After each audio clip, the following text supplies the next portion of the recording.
Hello lovelies, welcome back to my channel Compliment of the Season. In today's recipe I'm going to be showing you how I prepare brown lentils and fried plantain.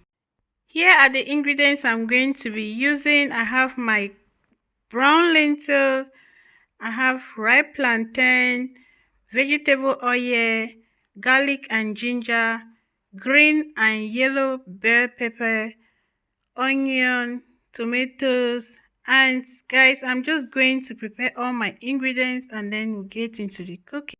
The first thing I'm going to be doing is to fry my ripe plantain. As you can see, I'm already frying them. After I'm done frying, then I will go on to prepare my lentil.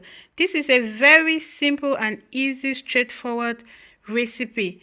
And lentils are very healthy. I love them so much. My kids love them.